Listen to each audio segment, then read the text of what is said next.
Sister, tell us a little bit about growing up, about your family, where you're from, brothers and sisters, what your parents did, that sort of thing. My family is very small. I'm actually an only child. When I was growing up, my mother, actually I wasn't supposed to be.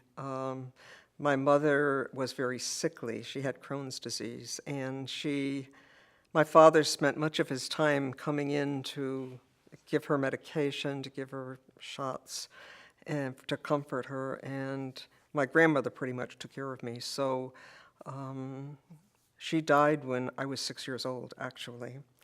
And my father actually remarried his high school sweetheart a year later. And Emma came into my life and really changed.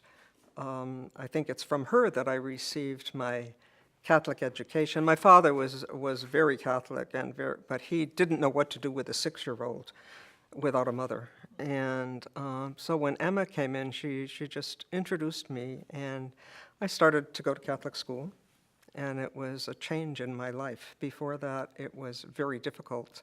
I learned my prayers, but I didn't know too much about my religion. But she became a very big influence in my life. And I think that I did have a cousin who lived next door and an aunt and uncle, but I had never had brothers or sisters. So that growing up was interesting. I used to talk to myself a lot because I didn't have anybody else to talk to. So, and I still do it to this day. What brought you to DHS? Well, I went to, as I said, when Emma came into my life, I started going to Catholic school. I was in 3rd grade. And I went to St. Louis in New Haven. And of course, I was scared before I went because, the sisters never had been with a sister before. And, but I had Sister Eve Bernadine, who was a wonderful teacher. She was a great storyteller, and everybody loved having her in school. So I had her for 3rd and 4th grade, and then Mom decided it would be a good idea if I went to boarding school in Canada so I could learn French. And I learned French. I'm not so sure that the rest of the experience was something that I would want to share with anybody, but I did learn French. And then I came back to St. Louis in 7th and 8th grade, and I was sort of like a fish out of water. You know how a teenager comes back to school. Went back with the Daughters of the Holy Spirit, and that's how I really got to know them in those years. However, when I left grammar school, I wanted to go to a public school. I didn't want to go to a Catholic school. But my mother convinced me, and I got a scholarship. I think it was fixed. My mother convinced me to go to Sacred Heart Academy for 1 year. If I liked it, I could stay. If I didn't like it, I could leave. My parish priest actually offered to pay me to go to PCA. He was going to pay my tuition. However, I had had enough of boarding school, so I really didn't want to go. It wasn't the sisters, it was the boarding school aspect. So I went to Sacred Heart Academy, and the first year I was, how young kids are, put the lipstick on, roll up the skirt, get out of school. By the second year, I got in with a group of girls who were it was all an all-girls school. I got in with a group of girls who were really into the school, into activities, into being part of everything that was going on, and I enjoyed it. And I think by the middle of my sophomore year, I began to feel a vocation at that point. The sisters, the missionary apostles of the Sacred Heart, they still have a school in Hamden, and they were wonderful high school teachers. They were wonderful people, and they still are today. But I think they helped to instill the vocation in me. However, when it came time to decide where I wanted to go, I wasn't comfortable with going with them. There was something in me that said, and it had to be the Spirit, who said, my roots are with the Daughters of the Holy Spirit, and I had still gone back to see them, to see my teachers. And it was April of my senior year before I finally made the decision, because my emotions wanted me to go with the Sisters of the Sacred Heart. But I kept saying to myself, but my call, I think, is with the daughters and with the Spirit. So that's how it happened. I could have very easily gone the other way. And my parents knew that I was in the middle of this struggle, but they supported me all the way through. And what year did you enter? 1950. Okay. So I graduated from high school in 1956, and I entered in September 9th, actually, 1956. I was 17. Turned 18 in October. So, and we had 9 months of postulancy and 1 year of novitiate. So I think we had the shortest training, if you want. And then made profession on April 9th, 1958. Okay. And how did you come to teaching as a profession, as your Well, I think part of your I life? never thought of nursing. I entered the Daughters of the Holy Spirit. Actually, the two communities that I was thinking of, both were teachers, actually. I knew the daughters did some nursing, but I never really had any interest in nursing. I wanted to be a teacher. I loved kids, even though I never had any siblings. I used to babysit a lot. And so we automatically just were sent to teach. We were sent to school. I went to Diocesan Sisters College, and my first teaching assignment was in Hartford at St. Anne's. And of course, my practice teaching was a disaster. So I was very happy when I got my own first class. It was a 6th grade in Hartford, and it was wonderful. And I taught there for 1.25 years, and overnight went to Waterbury to another grade, to 7th grade. Enjoyed that tremendously. And then in 1964 went to teach at Cathedral Girls High School that was just opening in September of 1964. In fact, we went in August to visit the school, and we had to climb to the 2nd floor by ladder. They hadn't finished the staircase yet. And the girls' bathrooms had no doors. The stalls had no doors. They had to put shower curtains on the stalls. However, we started with a freshman class, and to this day, I could almost name everybody in that class, because those are people you spent so much time with. We spent 4 years with, and they were wonderful. And I spent 8 years at Cathedral. We gradually grew from a faculty of 6 to a faculty of, we had 15 sisters and probably as many lay people. So it grew from freshman through senior year over the next 4 years. And it became a wonderful school, and it became more and more integrated. What was interesting is that as our reputation kept going, it became more and more integrated.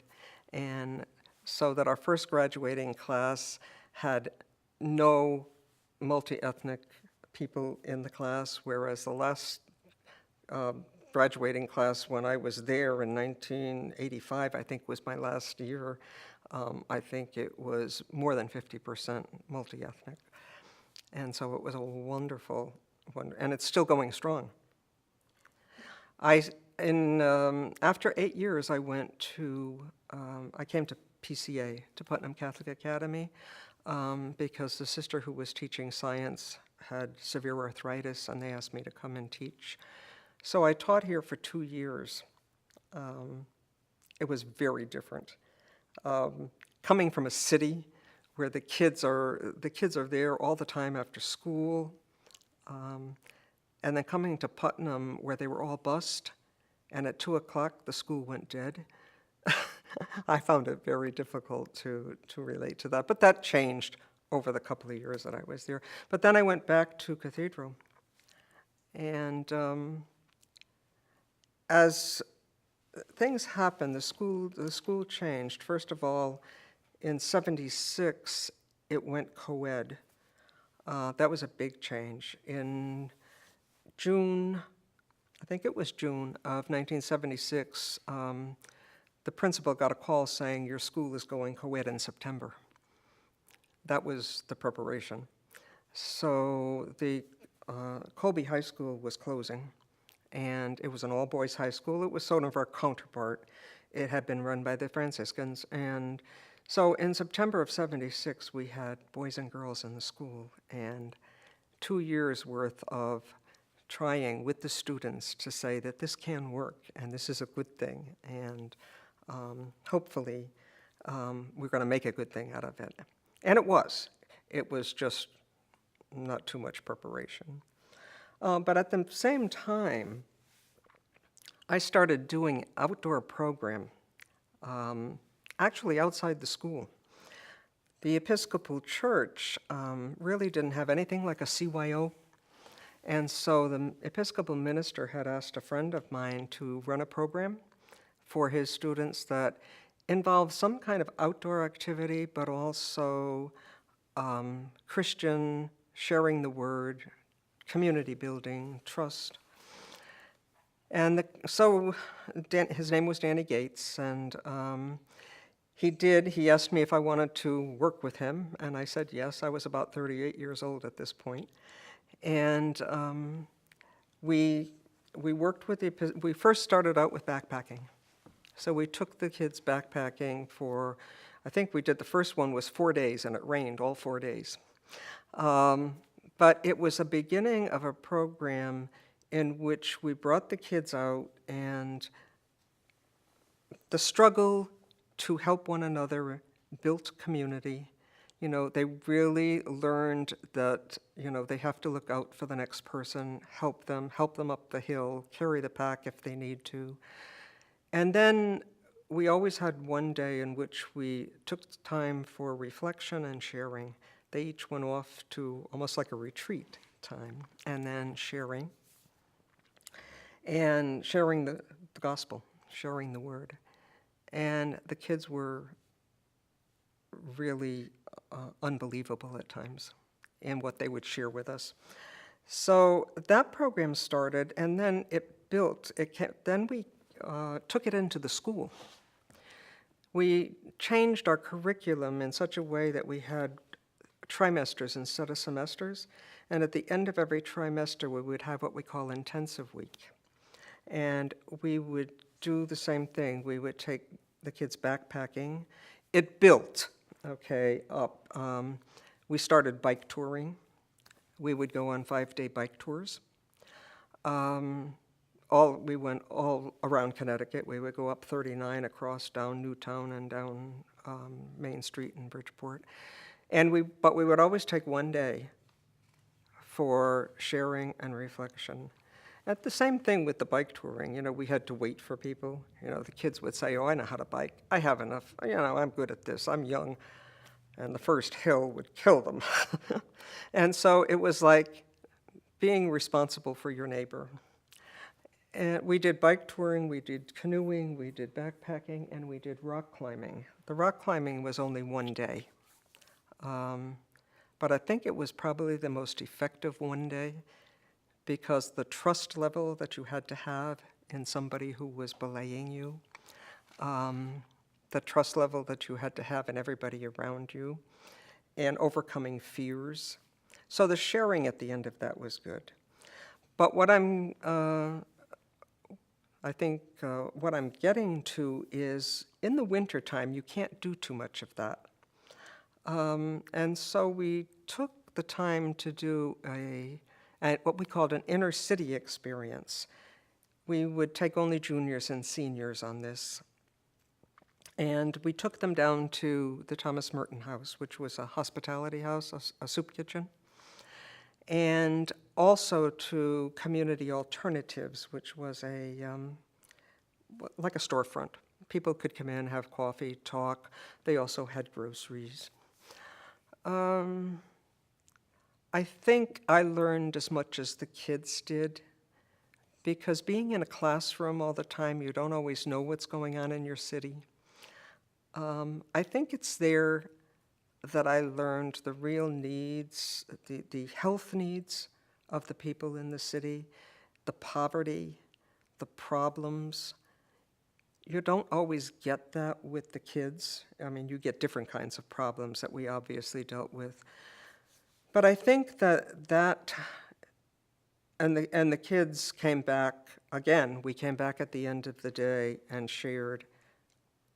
And the one thing that always came up with them was, I always thought that people like that who were down, that it was their fault. And now I really realize that it can happen to anybody, and that I need to be aware and to be supportive and not to judge. And it was a wonderful experience, especially for older students. But also for me, at that point in my life, I would have had to, I was a science teacher, science, math, and at that point, I would have had to go back to school for some kind of, I had been doing some updating, obviously, but I would have had to go back to school to do more updating, especially in the area of physics and chemistry. And I talked with people. I talked with Sister Paulette, and I talked with people in my community, and I said, I was also beginning to lose my energy for outside activities, for the extracurriculars, the dances, the things that you really get to know the students with. And I said, I have to make a decision. And I just felt this call, and I don't know where it had to have come from the Spirit, because I never thought of nursing in my life. But I said, I wanted to do home nursing because that's where I felt the need was. So I asked, and Sister Paulette said yes. And I went through a 2-year nursing program. The visiting nurses wouldn't take me because I only had 2 years, so they asked me to go through the hospital, and I did. I did 1 year in the hospital. And then I went to the VNA, to the visiting nurses in Bridgeport, and about 2 weeks after I was there, I have a funny story. The first patient that I went to see on my own, because I followed a nurse the first week. The first patient I went to see, I knocked on the door, and the mother answered the door because the patient was a young man, but he was diabetic. And I opened the door, or she opened the door, and invited me in, and it was October, so I had my coat. I went to take my coat off, and she said, "You're a daughter of the Holy Spirit." Of course, I was dressed in a skirt and blouse, blue and white. And she said, "You're a daughter of the Holy Spirit." She said, "I had your sisters in Tupper Lake, New York." This is in Bridgeport. And she recognized the Spirit. And so whenever people talk about, you have to keep the habit to be recognized, I always go back to that story. This woman was miles from her hometown and recognized me by this. So after I had been there a couple of weeks, I said to my supervisor, if you have any openings, we were divided into sections of the city. And I said, if you have any openings in an area of the city that is in the poorer district, I'd be happy to take it. And within a week, she gave me the district in the east side of Bridgeport, which was mostly Hispanic. And that was very interesting. Sister Barbara Farrell and I, because she was working in a doctor's office, we went to Sacred Heart University and took a mini course in medical Spanish so that we would be able to talk with the patients. And I worked for the VNA for 14 years and loved every minute of it. And I worked full-time for 7 years and part-time for 7 years because I was on the provincial team and going back and forth. So, but it was, and the piece of home nursing that also attracted me was in Can I home ask you nurse. to start that again, the piece of home nursing?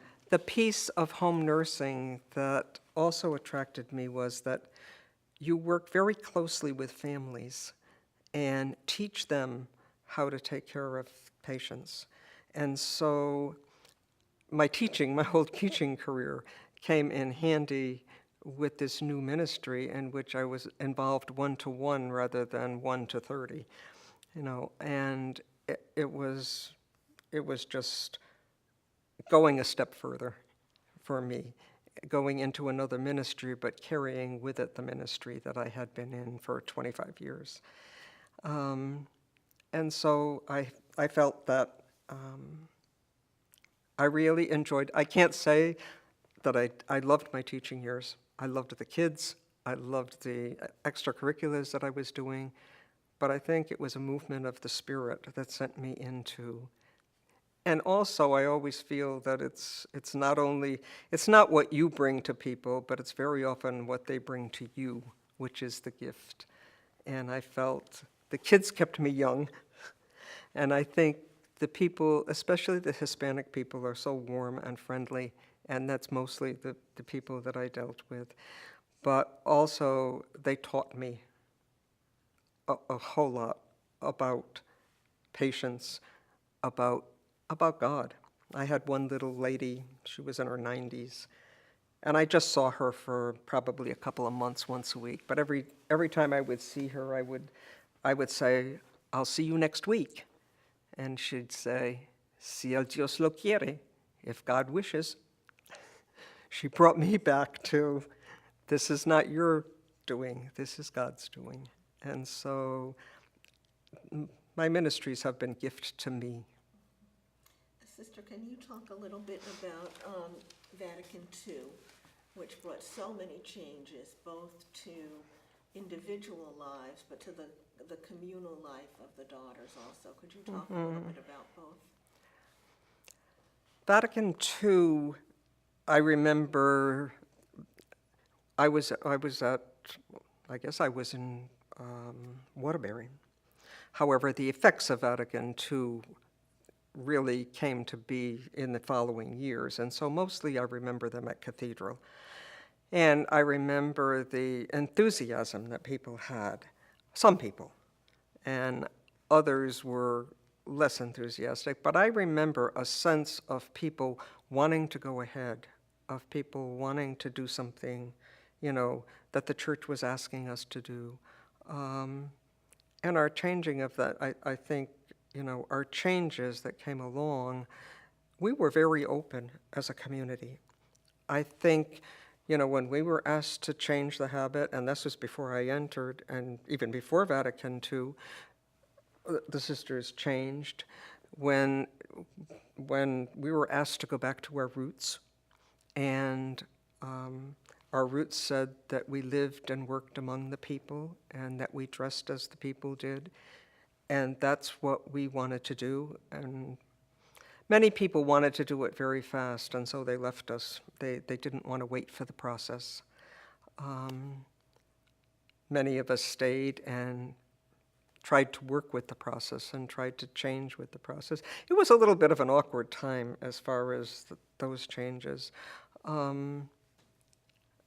I think that as far as changes back to language, our own language, and saying our prayers in English and doing that was a wonderful reversal.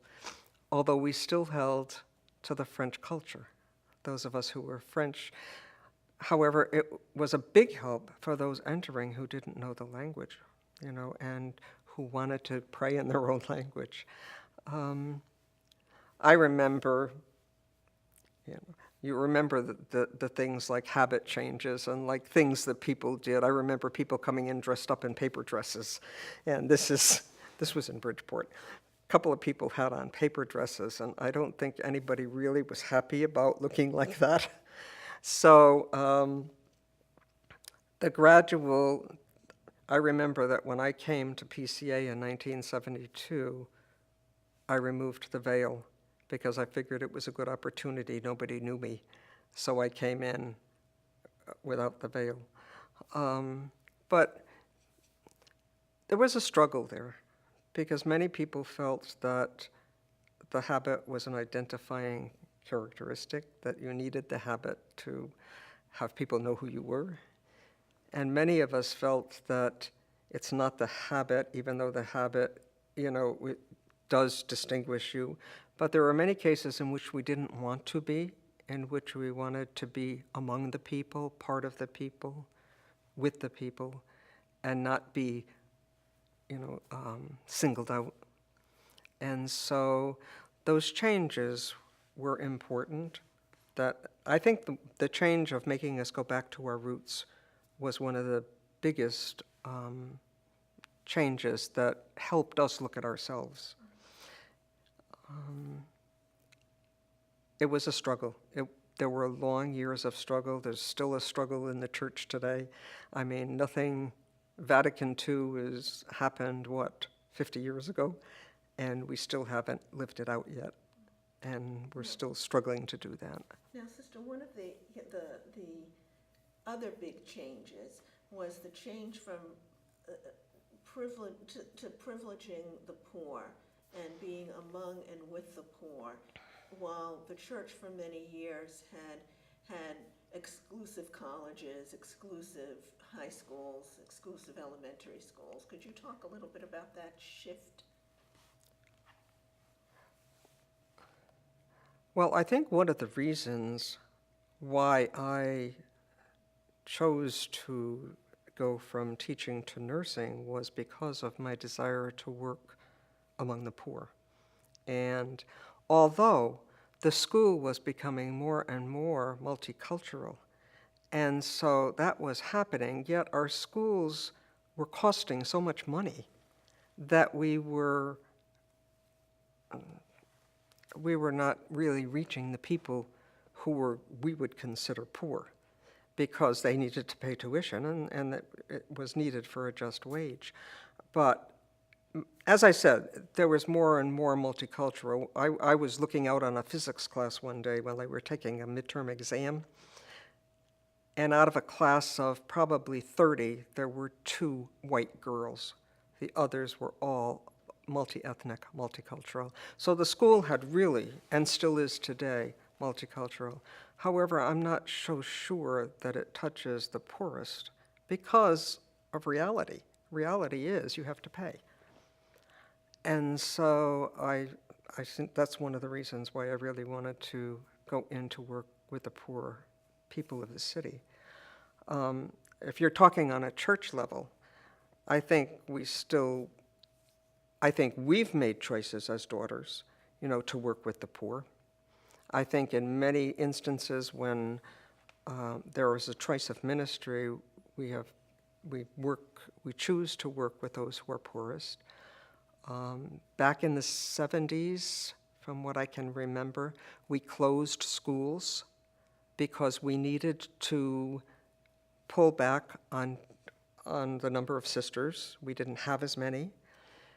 Sister Lucilla Bell made decisions with her council that were very unpopular with some of the parishes, but I can still remember I was living in Fairfield and teaching at Cathedral, and I can still remember the day when the parish priest was told that our sisters would no longer be teaching in the parish school because we had to make a choice to leave our sisters in the poorer areas. And the school stayed open afterwards, but the priest was not happy. And, that was a very difficult decision to be made by the province, but it was one that we made, and it's one that we kept to. I remember Fairfield. I'm sure that there were 2 or 3 other schools in which the sisters pulled out. But that was one of the things that we did to really reinforce our involvement with the poor. And Sister, tell me a little bit about now. Let's bring it up to the current day. And if you think about the current day now, what fills your days, and how are you living your mission? How are you a daughter these days? Living mission is something that is an ongoing, it's just an everyday thing. Mission is bringing God's tender love to whomever you happen to be with. And in order to do that, that love has to begin by your own personal relationship with God. And then our God is a God of surprises, and the day is whatever comes. Right now, I'm living in senior housing just because of circumstances, so I'm not living in a community. However, this is a community. Trust me. There are so many people who will stop and just talk. They just want to talk about how things are going for them, the things that are happening in their lives, how God works in their lives, and they will share that with me. Because they know we're sisters, even though we're not dressed. Sister Marianne Pepin also lives in senior housing with me. And so it's a community of people, and they are willing to share their lives and share who God is for them. And apart from that, I come to the provincial house, and I've been in Putnam since 2003. So it's I think the sisters know me at this point, and so it's easy enough to sit down and talk with people. But for me, the sense of mission is a sense of receiving God's gift and from the other, because that very often is what happens. It's not so much what I give, it's what people have shared with me, and allowing that to happen in your life as you live it. It's not anything you plan. It's something that you talk to God about in the morning, and you say, this is your day, and I'm open to your spirit. Is there anything that I should have asked or that we should have talked about that we didn't? What? I think, Jackie, one piece of your life you didn't talk about, the 6 years that you spent as provincial. Oh. Maybe you could talk about that just a little bit. Oh. In what year?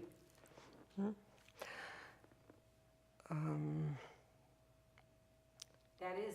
I do remember. That is when you left nursing, really. I left, okay, all right.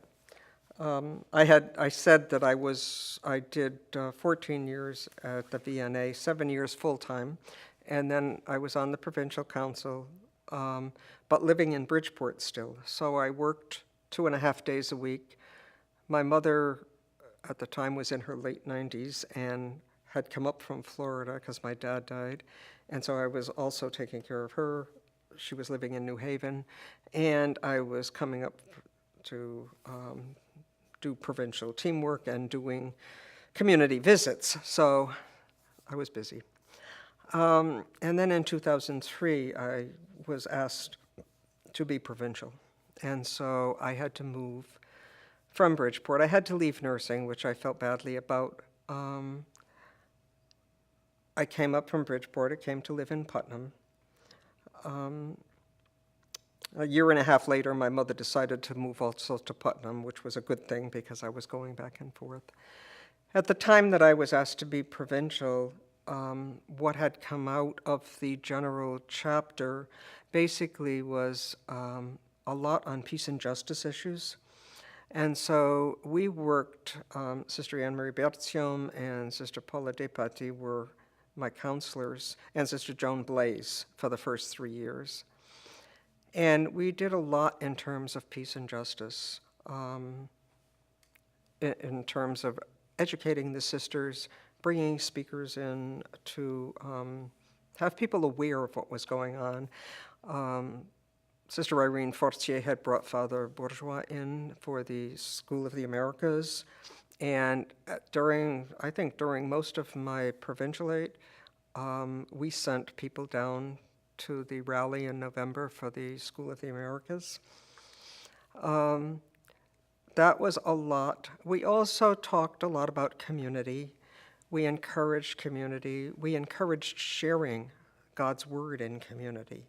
And many communities really put themselves forward to try to do that, to try to share who God was in their lives, and to share it with other people. But we can't do that unless we do it among ourselves. We had a lot of communities at that point, and so we spent time visiting the communities, and that was probably one of the joys of my being in leadership, was to visit the sisters, to visit the ministries that they were in and how they related, how they lived mission in their everyday life. And it was very sad as we watched people get older and have to come into the provincial house, and the communities got smaller. And when I first came on the team in 1995, 96, I went to Newport, and there were 15 sisters in that community. And last year we closed it. And so there's a sadness there of losing. However, we also know that, it's God's work, and, it will continue. It will continue. We did a lot of things that, a lot of research kind of things, but we also did a lot of just getting to know the sisters and just encouraging them. We did a whole thing on our sexual abuse policy, all right, that we had to do a lot of research. My 2 counselors went to a workshop, and then we had somebody come in and explain it to our sisters, because a lot of it is we do a lot of work, but very often it's in the sharing that it's important. And we really, I think this started with Sister Connie.